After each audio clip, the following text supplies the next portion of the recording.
yote ambaye anaendelea kutulinda na kutuchunga. Karibu useme maneno ya shukrani kwa ajili yake, kwa kazi ya msalaba, kwa yote ambaye anayotenda katika maisha yako. Msemee, umwambie asante na umwambie akuoshe na kutakase, kwa maana yeye ndiye aweza ondoa dhambi na takataka yote katika maisha yetu. Yeye atuoshe na tutakase, na nguvu zake zitawale, nguvu zake ndiyo itumike mahali hapa kwa asubuhi ya leo. Karibu sote kwa maombi. Asante Masihi, asante jemedari mwema, asante Baba yetu, asante msaada, asante tulizote, asante Muumbaji wa mbingu na dunia, asante kwa wewe Bwana ambao Masia umetuma kwa mfano wako. Bwana umetutofautisha na wanyama, umetutofautisha na viumbe vingine vyote. Bwana tena haikutosha, Bwana umetulinda, umekufa kwa ajili ya dhambi zetu. Bwana umetuosha na kututakasa na kutuaproshea Bwana na from the blood kupitia damu yako mwamba ambayo iliyomwagika kwa Golgotha. Tena Masia unarejeleza kwa maisha yetu kwa siku ya leo. Tena Masia umetulinda, umetuongoza, umetubariki Bwana kwa siku 31 ya mwezi wa kwanza Bwana kwa mwaka huu. Tumeona mkono wako wema, tumeona mkono wako wa ulinzi, tumeona baraka zako zikimiminika juu yetu. Sasa jemedari mwema, tunasema asante kwa yote ambayo unayofanya. Tunasema usifiwe, uimidiwe, uinuliwe, uabudiwe, ushangiliwe. Acha Masia uendelee kutulinda na kutuchunga kwa siku hii ya leo ambao Bwana umeenda kuanza mwezi wa pili. Bwana tunakuomba uongozi na uwepo wa Roho Mtakatifu wetu kwa kila saa na kila dakika. Acha kila siku Bwana itwa leo Bwana kwa mwezi huu iwe siku ya amani na salama, iwe siku nyipya, iwe siku ya baraka, iwe siku ya ulinzi, siku ya ukingo, siku ambayo Bwana utazungumza nasi kwa sasa na kwa njia zote. Asante msaada wa karibu kwa maana utaendelea na kuyafanya. Asante kimbilio kwa maana pamoja nasi. Acha nguvu zako zitawale mahali hapa. Acha Roho wako aonekane katikati yetu, akizungumza na kila mmoja wetu, akijaza kila mmoja wetu kwa kila sana kila dakika. Asante msaada wa karibu kwa maana wewe watosha. Katika hiyo hali ya maombi, tena mwambie Mungu akuoshe. Tena kuonyesha mahitaji yako, mahitaji ambayo inayokutatiza, yale ambayo yakutimiliwa kwa siku 31 ambayo imepita. Tunayo uhakika ya kuwa yeye aweza kujibu kwa mwezi huu ambao tunaanza. Muonyeshe mwezi huu uwe mwezi wa amani na salama, uwe mwezi wa uamsho, uwe mwezi ambao ataenda kuleta wale ambao wamechoka awatie nguvu, ili sote tuje tutumike kwa kazi yake. Tutaombea kazi kwenye mlima huu, Mungu yeye mwenyewe apate kutushika, Mungu yeye mwenyewe apate kutawala. Tutaombea nchi ya Kongo, Mungu alete amani na salama. Tutaombea wagonjwa, Mungu apate kuwagusa na kuwatembelea. Wanaokuwa wadhaifu, Mungu awaguse. Wamama wajawazito, Mungu awafungue kwa amani na salama. Na kwa mwisho tutasikia mama Lajua akifunga kipindi hiyo ya maombi. Karibu kwa maombi. Jemedari mwema, asante Bwana, asante Masia, kwa maana wewe ndio wajua yaliyo mahitaji yetu, wewe ndio wajua yaliyo haja ya mioyo yetu, na umesema ya kuwa haja zetu zijulikane na wewe, kwa maana hakuna mwingine awezaye kujibu, hakuna mwingine atuwaye, hakuna mwingine tuweza kumkimbilia. Tukimbilia mwanadamu, Bwana ananesewa. Tukimbilia mtu mwingine, Bwana analeta Bwana vishawishi na vitu kama kadha wa kadha. Lakini wewe tunapokuja mbele za uso wako Bwana, wajibu na watenda. Ndio maana jemedari mwema, mbele za uso wako kila mmoja wetu anainama, kila mmoja wetu wajua namna gani anapopeleka, kila mmoja wetu anajua yaliyo mahitaji yake. Utendee katika mapenzi yako. Acha Masia mwezi huu ambao tumeuanza uwe mwezi wa amani, mwezi ambao wewe utaenda kutuongoza na kutulinda, utaenda kututendea makuu na maajabu, utaenda kutubariki kwa njia zote na kwa njia zote. Bwana wewe mwenyewe ukatazamia. Asante Masia, kwa maana wewe ndiye Bwana kwenye mlima huu, na tunaomba Masia uendelee kuonekana, uendelee kutawala, uendelee kujidhihirisha kazi yako mahali hapa. Bwana ukamilishe na ukadhirishe kwa utukufu wa jina la Yesu Kristo. Acha kila yeyote ataye mahali hapa awe mkono wako wa neema, mkono wako wa baraka. Roho wako atawale mahali hapa, Roho wako atawale kila yeyote ataye kutumika mahali hapa, ili kwa utukufu kwa jina la Yesu Kristo, tupate kulisifu na kuliabudu jina lako. Asante jemedari mwema, kwa maana utaenda kuonekana kwa viongozi, utaenda kuonekana kwa huduma mbalimbali, kwa karama mbalimbali ambazo utaenda kuamsha miongoni mwetu, kuamsha wale ambao wamechoka, ili sote tuje tulisifu na kulitukuza jina lako. Tunayo uhakika ya kuwa pamoja nasi, utaendelea kwenye mlima huu. Jemedari mwema, ulikuwa wakonje mkononi mwako, kila mmoja mjua kwa jina lake.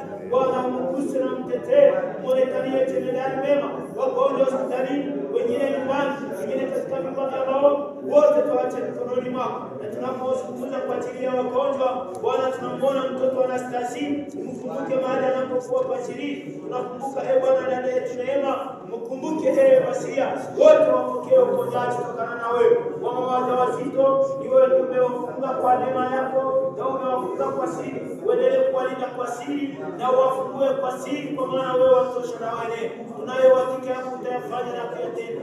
Msaada wa karibu kujidhihirisha na utawala. Acha Masia uendelee kutulinda. Wewe Bwana, tuone nguvu zako na neema yako. Asante kwa mambo yajibu na kupenda. Kwa utukufu wa jina la Yesu. Asante Yesu, tunakushukuru jina lako kwa kupata neema nzuri kwa mahali hapa asubuhi ya leo. Bwana, sisi ni wanani kupata kibali hiki mbele zako. Kuna wengi wametamani na wakuona siku ya leo, lakini sisi umetupatia tena pumzi ya bure kwa mahali hapa. Sio kwa maana tuko mahali hapa kulisifu na kuliabudu jina lako. Bwana, wewe sifa uinuliwe. Hakuna aliye kama na wewe Mungu wangu. Baba, siku ya leo tuko mahali hapa. Acha wewe waitike wito hii ambayo tunaendelea kuita. Acha wabariki wanaokuita wewe. Bwana, acha waonekanie Bwana wagonjwa siku ya leo wapate uponyaji. Bwana, wako njiani, acha wafike kwa mahali hapa kwa amani na salama. Bwana, tazama ibada hii tunaiacha mikononi mwako, iongozwe na wewe. Atakayekuwa neno mbariki, msimamizi wa leo vile mpe nguvu. Baba, tunajua kwamba utazidisha na kuongeza siku ya leo. Tunaomba machache kupitia jina lako. Amen. Hakuna wa kufanana na Yesu. Hakuna wa kufanana naye. Hakuna wa kufanana na Masia. Hakuna wa kufanana naye.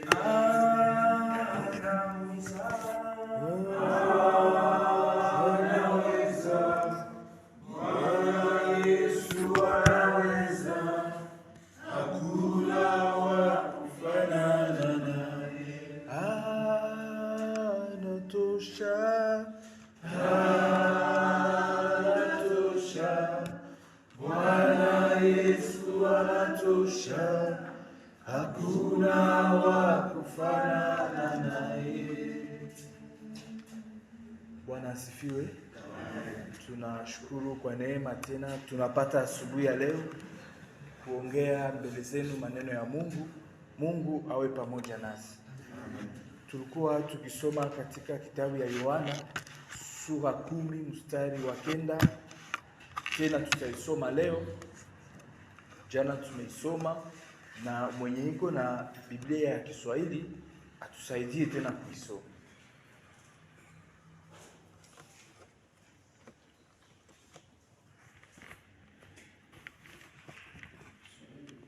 Kiswahili unasema je?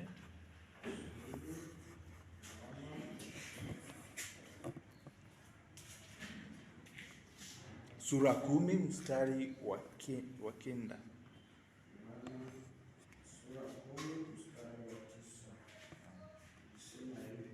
Amen. Mimi ndimi mlango.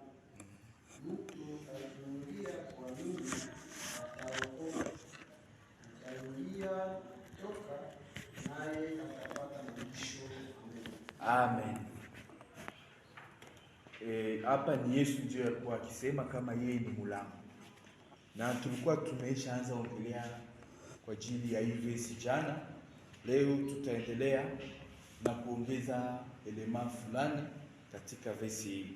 Tulisema juu ya maparabole, na katika Biblia kunakuwa sorte tatu ya maparabole. Kunakuwa parabole ambayo inakuwa na explication yake. Mungu donc Yesu alikuwa akisema parabole na anasema hiyo parabole inasema hivi. Inaonyesha anapana signification ya hiyo parabole. kuko parabole zingine Yesu alikuwa akisema na ambazo ndani kila detail ya hiyo parabole inakuwa na maana yake kufuatana na maneno ya Mungu. Kila detail yenye ilisemewa mwa hiyo parabole iko na maana kufuatana na maneno ya Mungu. Na pia parabole ya tatu kunakuwa parabole ambayo sio kila detail ambayo inasemewa katika hiyo parabole ndio inakuwa na signification particulier katika maneno ya Mungu. Na hii parabole tulikuwa tukiongea hapa, labda sasa wewe utaenda nyumbani na kuangalia kama inakuwa parabole yenye iko mu kategori gani katika hizo parabole tatu. Eske inakuwa na explication? Hapa tunaona haina explication. Haina explication yenye inafuata ukisoma hii parabole ambayo Yesu alikuwa akiongelea hapa. Sasa kuna bakia, eske kila detail katika hii parabole inakuwa na signification kufuatana na maneno ya Mungu, ou eske kila detail haina signification kufuatana na maneno ya Mungu? Lakini kufuatana na etidi ambayo nimeshaifanya mbele yenu, kufuatana na jinsi nilipangwa kufundisha juu ya siku ya leo, mimi naona hii parabole kila detail inakuwa na signification kufuatana na maneno ya Mungu katika Biblia. Amen. Ndio sasa tunarudia katika hii verse yetu ambayo inakuwa na maelema mingi ambayo tunaweza kuongelea. Kufuatana kwanza na hii, Yesu anasema yeye ni mlango. Inakuwa kama metaphor wala analogy kufuatana na kitu ambacho kinakuwa na mlango. Na katika hii inakuwa wanaongelea kwa ajili ya bergerie. Anaongelea kwa ajili ya bergerie. Na epoke ya Yesu hapa mu antiquite, watu walikuwa na comprehension yao ya vitu ambavyo walikuwa wakiongelea. Par rapport na mlango, a part bergerie, mwingine nayo ilikuwa na mlango ya kuingilia. Kama tunapenda tukutanane na maneno ya Mungu, mwingine nayo ilikuwa na mlango ya kuingilia. Ndio ulikuwa unakutana, unaingia mwingine iko kama vile, lakini iko na mlango ya kuingilia. Wakati mwingine ukienda na unarudia en retard, unakutana mlango wa lifunga. Sasa pale katika Matthieu chapitre 19 verset 24, Yesu iko na pana explication moja kufuatana na maisha wa tajiri. Anasema iko vigumu sana tajiri ambaye iko na shamo yake apite katika tundu ya egui. Kwa sababu egui hiyo wakati sio egui ambayo tunakuwa tukiongea leo kwa ajili ya manguo. Hiyo wakati egui ilikuwa tundu ambayo ilikuwa ikifanyika katika hiyo mure ambayo ina entouré ville. Hiyo tu kama mtu alienda kutafuta kufanya biashara katika zingine, wakati ambapo anarudia akikutana mlango inafungiwa.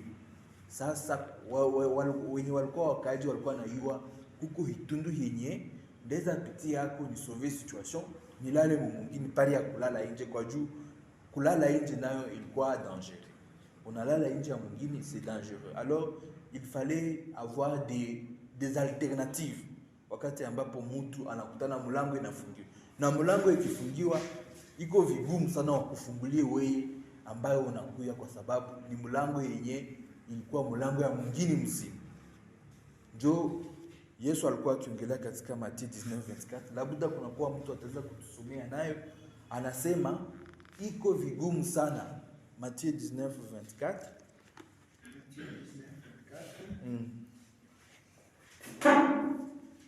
Je vous le dis encore, il est plus facile à un chameau de passer par les trous d'une aiguille qu'à un riche d'entrer dans le royaume de Dieu. Amen. Amen. Il est plus facile à un chameau d'entrer par les trous d'une aiguille qu'à un riche d'entrer dans le royaume de Dieu. Les chameaux a beaucoup de difficultés et puis des trous il a fait accéder au monde. Alors ni comparaison yenye Yesu anapana kuonesha kisi riche yeye itakuwa tena vigumu sana zaidi kwake kupitia kwa hiyo tu na kuingia katika mwingine ambayo ilifikia alikuwa en retard kuingia mwingine, akakutana mlango inafungiwa. Amen. Ndio inakuwa explication ya aiguille pale sasa. Lakini kufuatana na verse yetu ambayo inaongelea juu ya porte, je voulais un peu kualeta kusouligner importance ya porte. Wala comprehension mwa hiyo culture juive ile wakati ya mulango. Mulango ilikuwa inamaanisha vitu mingi. Mulango ilikuwa inamaanisha access. Mulango ilikuwa inamaanisha access. Isikuwe kama si non, kama mtu anakosa occasion ya kupitia kwa mlango na situation iko complicated, si anapitia fasi nyingine. Mulango ndio ilikuwa njia ya kuingililia katika mwingine. Na Yesu anasema hapa, je suis la porte. Kama mnashuka tu kidogo katika hizi verse tulisoma, wenye pour comprendre les réactions ya wale wakaaji, wakati mmoja wanaandika hapa wanasema huyu mtu iko fu. Juu walikuwa na macomprehension za maneno yenye alikuwa anaongelesha hapo. Wanasema non, tu es fou. Unasema uko porte. À un moment tu dis même que tu es le bon berger. Alors qu'ils connaissent les psaumes de David qui dit le Seigneur est mon berger, je ne manquerai de rien. Wewe unasema uko bon berger. Donc par rapport na entendement yenye Yesu alikuwa anapana au hawakuwa d'accord. Huyu mtu kuna jidentifier tu ku Mungu kwa. Ils en arrivent à dire non non, wewe uko fou. C'est un peu ça la compréhension culturelle yenye ningependa na nyinyi mkoe na asubuhi ya leo kwa ajili ya hii maneno yenye Yesu yuko anasema hapa. Na mkoe peut-être na compréhension ya réaction ya wale watu ambao walikuwa wakimzunguka. Na au-delà ya kusema Yesu ni mlango, anaongeza kusema si quelqu'un entre par moi, il sera sauvé. Il entrera et il sortira et il trouvera de pâturage. Il entrera et il sortira et il trouvera de pâturage. Ici, Dieu ou Jésus-Christ anaonesha pia kama yeye iko fasi yote. Uliingia katika Yesu, jana tulionesha Yesu kama adresse. Na haiko tu kama adresse kwa sababu Yesu anakuwa pia comme un lieu. Parce qu'on dit quelqu'un qui est en Christ. Christ là est comme un lieu spirituel. Na sisi watu wa Mungu wala watu wa Kristo tuko pia katika lieu spirituel fulani. Hata kama tunaonana kujia, unanyona kuidap, nilikuona kadutu, lakini nous sommes cachés dans un lieu spirituel qui est Christ. Et la porte de ce lieu, c'est encore Christ. On a identifié comme il y a une porte aussi. Alors, Christ étant comme un lieu spirituel, vous pouvez entrer dans le lieu spirituel qui est Christ, mais ce n'est pas que vous sortez. Ici, on parle de pâturage.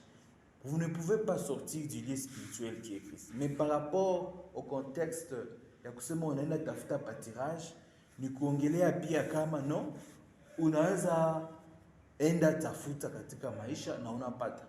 Na Mungu atakuwa tu pamoja nao. Tu n'as pas quitté le lieu spirituel qui est Christ, mais dans la vie de chaque jour, kwa hii bulongo yetu tunakuwa utaweza ingia na kutoka, unapata na unarudia na uko tu katika Kristo. Parce que Dieu est partout. Dieu est partout et c'est une vérité absolue de la Bible. Abiko bitu ya kwenda na discutele hapo. Yesu Kristo iko fasi yote. Il dit ici, tu entreras et tu sortiras. Mais tu entreras et tu sortiras, wala ulishakuwa sauvé. Juba anasema d'abord, si quelqu'un entre par moi, ya kwanza ni kuingia. Ukishaingia unakuwa caché dans le lieu spirituel, ndiye Kristo Yesu. Na ukishaingia sasa unaokolewa. Hii maneno inaendelea kusema unaingia na kutoka, inaongelea kufuatana na maisha ya kila siku. Mimi naingia leo kanisa, on va faire au moins 30 minutes 45 na tunaenda tafuta.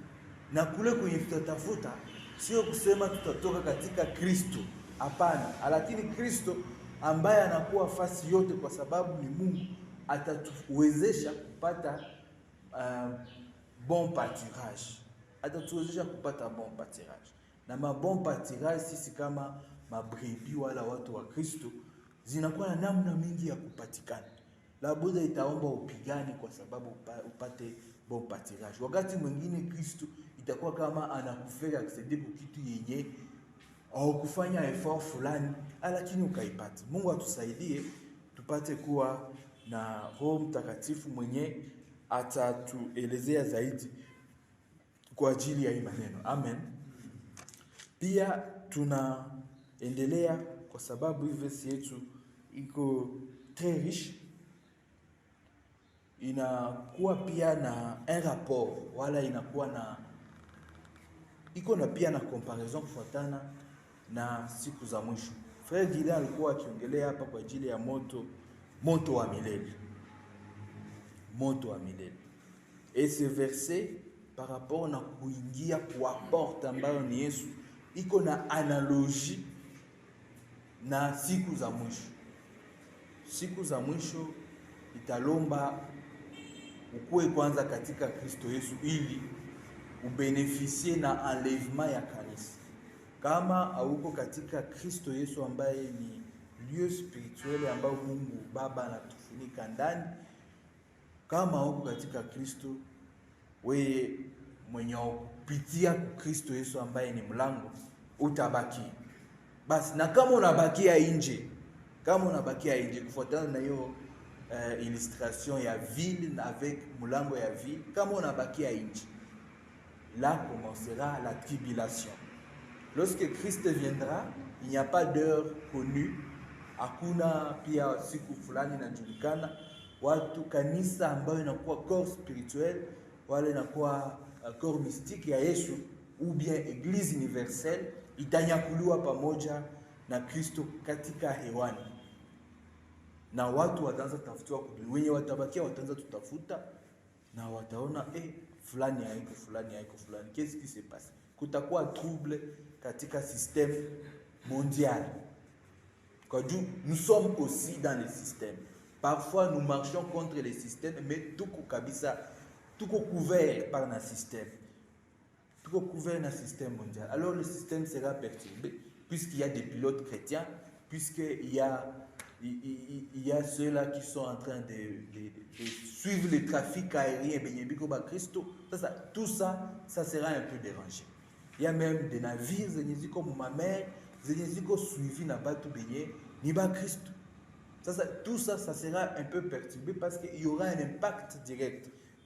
On fait un appel, il n'y a pas de suite. Alors que, comme situation à crise, comment tu fais? Le monde entier sera alerté. Sasa wale ambao watabaki hapa duniani wataingia katika tribulation. Hiyo tribulation itafanya 3 ans et demi. 3 ans et demi yenye uko naenda wanakuambia nono, il faut ukuwe na marque ya bête ambao wanasema ni 666. Kama una marque ya bête hautauza. Après hiyo tribulation 3 ans et demi après itakuwa ya grande tribulation. Hapo ndipo itakuwa periode yenye itakuwa mtu wanamkata. Yesu unapenda Yesu wanamkata. Sasa ni neema kubwa upite katika hiyo siku, wewe ambaye utakuwa ukibakia hapa duniani. Mungu atupatie tukue sensible kufuatana na maneno yake ili tusipate kutanana na tribulation wala grande tribulation. Mungu atusaidie. Ukikutanana na tribulation na grande tribulation unapita, kwa sababu itika hiyo mateso yote ambayo itakuwa katika hiyo periode. Alors on dit dans la Bible, utakuwa kama mwenye ananyakuliwa wala anaokoka kupitia moto. Tu es comme quelqu'un qui est passé par le feu pour que uokolewe. Parce que après les 7 ans, il y a tribulation et grande tribulation, ndipo millénaire itaanza. Hiyo enlèvement ya église qui est l'épouse du Christ yenye itafanya 7 ans muhewa, itakuwa pia début ya millénaire ambao Yesu Kristo na atakuja pia na wasoda nyingi, atakuja pia na wakristo watakuja kurenyea hapa kuduni. Na Biblia inasema itakuwa un règne de paix. Itakuwa un règne de paix, il n'y aura pas de souffrance, ça sera le règne comme on dit Jésus-Christ est le fils de David. ça sera le roi promis à David mwenye atakuwa akirégner kwa hii dunia na itakuwa amani kabisa. Hiyo millénaire itapita, alors après viendra le jugement dernier. Le jugement dernier où ceux qui étaient morts et qui n'étaient pas en Christ vont ressusciter, et ceux qui seront encore sur terre en train d'attendre le jugement batakutanana na Mungu kwa ajili watakutanana na Yesu Kristo ili awajije, na itakuwa jugement kwa ajili ya condamnation, haitakuwa jugement kwa ajili ya kuwa récupéré. Hapana. Mungu atusaidie katika maisha yetu ya kila siku, tujue kukamata hii maneno ya Mungu na tusikamate avec légèreté, kwa juu maneno ya Mungu inatoshelea katika kila jambo. Isikuwe tu no tunapenda kufundisha kwa ajili ya imani, tunapenda kufundisha kwa ajili ya maendeleo, lakini pia tujue maneno ya Mungu kwa ajili ya kanisa na kisi kanisa itanyakuliwa. Katika etape ya mwisho ya maneno ya siku ya leo, tutaongelea kwa ajili ya, tuliongea pia jana, labda tuirudilie, tuliongea kwa ajili ya kusikia sauti ya Mungu, entendre la voix de Dieu, parce que dans la parabole yenye wanaongea hapa wanasema les brebis entendent la voix de Dieu. Sasa mkusikia sauti ya Mungu kuko ma disposition wala ma conditionnement zenye zinafanyaka mtu asikie sauti ya Mungu. Garder la sainteté ni disposition yenye inakupatia sensibilité kusikia sauti ya Mungu, na kugarder sainteté inapitia kukuwa na soma neno la Mungu na kuomba. Nini unaombaka? Wakati mwa mimi nilifikia kuomba, Mungu nisaidie, unifunulie ile ambayo yenye sijue, ambayo inayofaa kwa ajili ya maendeleo ya maisha yangu. Labda na nyinyi ndawaomba mkuwe na kamata pia hiyo prière. Qu'est-ce que Dieu connaît yenye wewe ujue, akurevelea hayo kwa ajili ya maendeleo ya maisha yako. Maisha yako ikiendelea nayo sio vibaya. Ukipata mali sio vibaya. Ukikosa pia inawezekana ukose katika Kristo. Na kukosa iko na namna mingi. Utaweza kuwa riche. Paul, on a parlé de Paul hier, il était riche en connaissance de la parole. Ni richesse. Na comment on pourrait dire est-ce qu'il est riche dans un contexte? Il est riche. Mais est-ce qu'il n'y a pas eu de souffrance? Dieu lui a montré qu'il souffrira pour son nom. Donc que tu sois riche en quelque chose n'est pas mal. Mais ce n'est pas que la richesse, dans la Bible aussi, il y a la souffrance. Tant que nous sommes sur la terre, il y a aussi la souffrance. Tuko na sensibilité ya kufuata maneno ya Mungu. Na hiyo sensibilité iko na maetape yake. Tushasema juu ya kusoma maneno ya Mungu, tushasema kwa ajili ya kuomba ili ukuwe na intimité na maneno ya Mungu. Na sawa unasoma maneno ya Mungu, engine complication inafikaka inakuwa kupratiquer maneno ya Mungu. Beaucoup parfois savent, mais un moment pratiquer pratiquer maneno ya Mungu, c'est ça l'exercice quotidien. Yenye unakutana tunakuya ku devotion leo, labda kesho tunakosa, lakini kwa sababu tungaliki napenda Mungu tena tunakuya. Il y a des actes qui montrent que huyu mtu anapenda Mungu. Mais il y a des gens aussi qui peuvent venir à la dévotion, mais il n'est pas encore passé par la porte. Parce qu'il aime le mouvement. Il aime le mouvement. Et à ces gens là-bas, la Bible nasema, Dieu leur dira, éloignez-vous de moi, insensé. Je ne vous ai jamais connu. On apendaka mouvement, on apendaka kupata, wewe ni kupata tu. Hawezi kosa. Mungu atusaidie. Tuliongea jana juu ya dini, labda tumalizie hapo. Tulikuwa naongea juu ya kupata na tukaongea juu ya kupata kufuatana na succès à Abraham, parce que Abraham est le père de la foi et nous sommes chrétiens qui sommes basés d'abord sur la foi. Imani inakuwa élément basique ya Mkristo. Imani kwanza, vingine après. En tant qu'enfant d'Abraham, niliwaomba jana kutoa chakumi kwa sababu kunakuwa comme un débat sur les jeunes kwa ajili ya les jeunes chrétiens sur la dîme.